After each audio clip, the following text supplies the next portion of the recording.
So Arsenal out of the Carabao Cup. Chelsea also out after a 2-1 defeat at home against Manchester United. Chelsea fielding a slightly weakened team. United going quite strong in their starting 11. Frank, overall, what did you make of this game?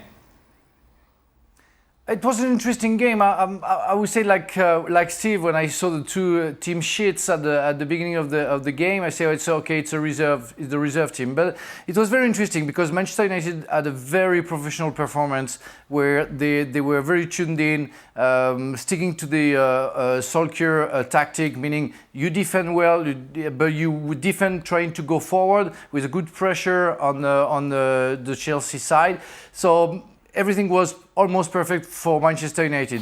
In the Chelsea side, especially the first half, they've been betrayed by the experienced player like Alonso or Kovacic or even Jorginho.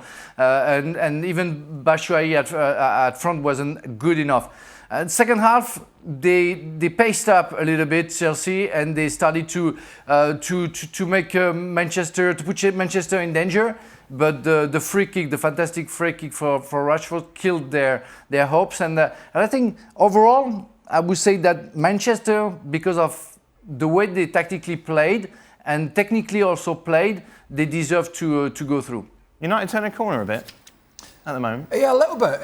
Yeah, a little corner. I mean, it's a long way. It's a long bend, but they're kind of going round it a little bit. I mean, it takes the pressure off, for starters. It takes the questions away. The daily or weekly questions that Solskjaer was getting. It gives the youngsters a little bit more confidence. And I'm not just talking about a Carabao Cup. I'm talking about, holding Liverpool to a point, albeit Liverpool didn't play well, winning in the Europa League in Belgrade, going to Norwich, okay, in the bottom three, but really dominating the game and missing a couple of penalties and still winning easily.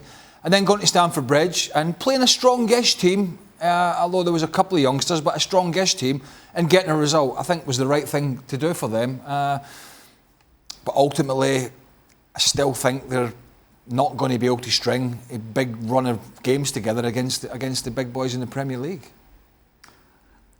It's kind of strange because I think it was the right thing for them to do, to try and win this game because of the situation they're in. But at the same time, I don't think it helps them in the long run because they don't have a big squad. Right. So that means they've got extra games. And for Frank, I think this is ideal. Even though he lost tonight, nobody's going to say a word against him, and then he can think about the Premier League and forget about this. Well, thank you very much for watching ESPN on YouTube. For more sports highlights and analysis, be sure to download the ESPN app. And for live streaming, premium content, and let's not forget as well, ESPN FC 7 days a week. Subscribe to ESPN+.